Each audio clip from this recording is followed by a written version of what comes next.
프랑스 소득 대비 부채 비율은 최대 35%, 거래세, 보유세 부담. 먼저 빡센 대출 규제입니다. 상대적으로 대출이 쉬운 한국은 집값 대비 대출 허용 비율인 LTV를 최대 70%까지 연소득 대비 전체 빚 갚는 데 쓰는 돈이 비율이 DSR을 40% 적용해 왔습니다. 그러나 프랑스는 DSR을 최대 35%로 고정하고 상환 기간도 25년을 넘길 수 없습니다.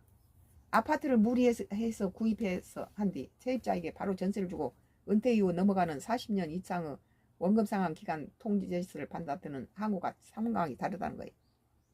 부동산 보유와 취득 비용도 부담입니다.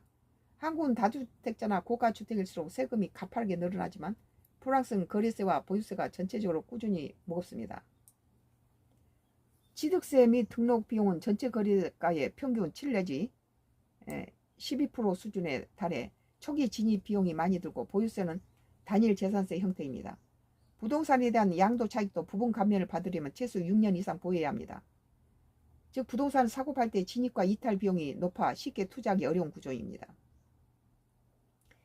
민간형 공공임대주택 비율은 17%, 주요 도시의 임대료 상한제, 또 정부가 임대시장에 강력히 개입합니다. 한국 목돈을 받아 집을 임대할 수 있는 전세라는 독특한 제도로 자가와 무자가 부동산 시장에 섞여 있지만 프랑스는 매매 혹은 월세를 거주합니다. 대신 공공임대가 활발합니다. 프랑스 공공임대는 국가가 직접 건물을 소유하지는 않지만 건설 보조금과 장기절 이용자, 세제 혜택 등을 통해 사회주택 운영체제에 인센티브를 제공합니다. 이는 민간 월세 시장의 급등을 막고 저소득층의 도심 거주 기회를 보장하는 데 프랑스 전체 임대의 약 17%를 이 공공주택이 차지합니다.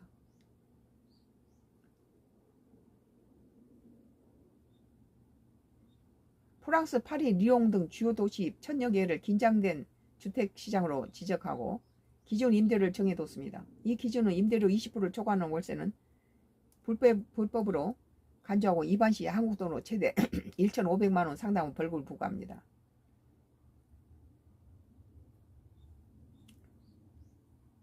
그리고 에어비앤 등 공유 숙소 약 90일 제한하고 실거주용 주택 공급 보호. 여기에 프랑스는 올해부터 전국적으로 ARBNB 등 단기 공유 숙소 임대에 대해서 약 연 90일 상한가 등록 의무 규제를 강화했습니다. 전세계 관광객이 몰려드는 관광대국인 만큼 많은 사람이 자신의 집을